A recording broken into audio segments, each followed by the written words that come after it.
Madam, मैं आपके सामने ये भी कहना चाहूंगा कि इत्तेहाद और इत्तेफाक इस मुल्क में जब मजबूत होगा तो हमको बैनुल-अक़वामी सतह पर दिखाने की जरूरत नहीं पड़ेगी।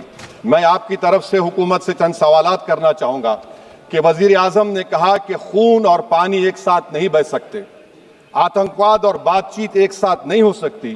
तो मेरा सवाल आपके जरिए से वजीर आजम और हुकूमत से यह है, फिर जिन इंसानों को बैसारा की वादी में मारा गया था, क्या आपका ज़मीर इस बात की इजाजत देता है कि आप ट्रेड बंद कर दिए, पाकिस्तान का एयरक्राफ्ट हमारे एयर स्पेस में नहीं आ सकता, उनकी कश्ती हमारे पानी में नहीं आ सकती, ट्रेड खत्म हो चुका है डायरेक्ट इनडायरेक्टेड, आपका ज़मीर जिंदा क्यों नहीं है? किस सूरत से आप पाकिस्तान से क्रिकेट मैच खेलेंगे जब हम पानी नहीं दे रहे हैं? 80% पानी पाकिस्तान का हम रोक रहे हैं, ये कहकर के पानी और खून नहीं बहेगा, आप क्रिकेट मैच खेलेंगे? मैडम, मेरा जमीर तो गवारा नहीं करता कि मैं उस मैच को देखूंगा। क्या इस हुकूमत में इतनी हिम्मत है कि उन 25 मरने वालों को फोन करके कहे कि देखो हमने ऑपरेशन सिंदूर में बदला ले लिया, अब तुम पाकिस्तान का मैच देखो? बड़ी अफसोस की बात है मैडम, अकाउंटेबिलिटी किस पर है? पहलगाम किसने किया? 7.5 लाख हमारी फौज और सेंट्रल पैरामिलिट्री फोर्स है, ये कहां से 4 चूहे घुसकर हमारे भारत के नागरिक को मारे? अकाउंटेबिलिटी किस पर फिक्स होगी? एलजी पर फिक्स होगी तो एलजी को बरतरफ करिए, आईबी पर आती है तो एक्शन लीजिए, पुलिस पर आती है तो एक्शन लीजिए, मगर आप ये समझ रहे हैं कि ऑपरेशन कर दिया और हम खामोश लोग भूल जाएंगे। अकाउंटेबिलिटी फिक्स करना पड़ेगा। मैडम, डिटरेंस आपकी क्या है?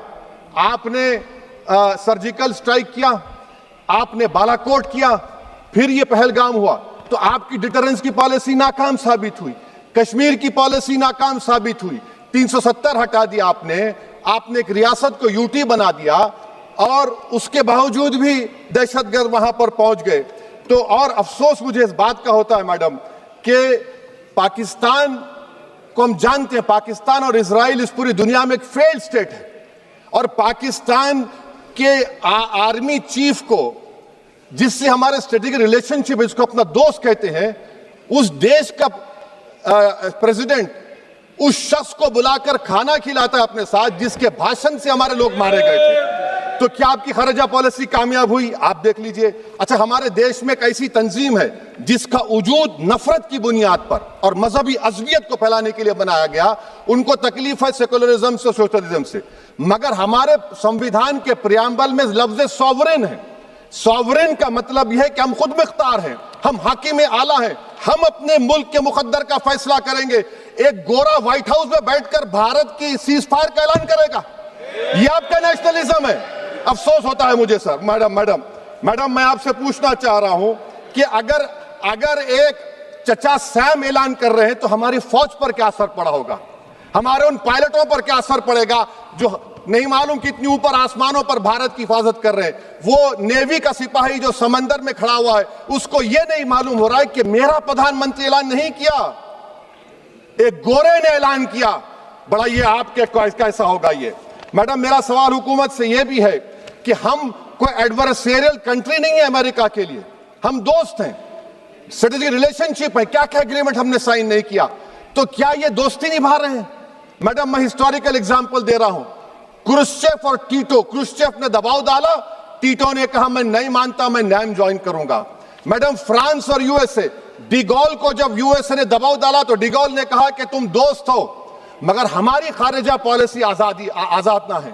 मैडम, वहीं पर आप देखिए गुजराल साहब, जिसको कहते सबसे कमजोर थे, वजीर आजम थे, उन्होंने बहादुरी का मजारा है कि रिफूलिंग करने नहीं दिया। वियतनाम 20 साल यूएसए लड़ा मगर झुका नहीं, और हम उनको बोल भी नहीं पा रहे। हम तो कोई दुश्मन मुल्क तो नहीं है अमेरिका के, ये आपको समझने की जरूरत है। और मैडम, यहां पर वजीर खारजा ने कहा वो चीन गए, डिप्टी चीफ ऑफ स्टाफ ने कहा कि चीन के इक्विपमेंट एक लाइव लैब था हमारे उनके लिए। क्या आपने कहा चीन को कि तुमने क्यों दिया पाकिस्तान को हथियार? आप नहीं कहे। और मैडम, आप जानते हैं कि रक्षा मंत्री ने कहा कि स्विफ्ट एंड प्रोपोर्शनेट, तो फिर जो इंडोनेशिया मिलिट्री अटैचे ने कहा कि हमको कहा गया मत मारो, हम सेल्फ डिफेंस में भी नहीं मार सकते थे पाकिस्तान को।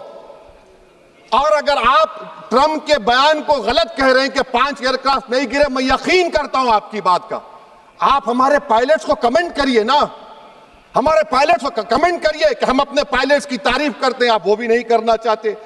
मैं हुकूमत से जानना चाहता हूं मैडम कि क्या फ्रांस ने हमको सोर्स कोड नहीं दिया जिसकी वजह से हमारे एयरक्राफ्ट को क्या नुकसान हुआ? अब मुस्तकबिल में आप हथियार खरीदेंगे तो क्या आप सोर्स कोड हासिल करेंगे?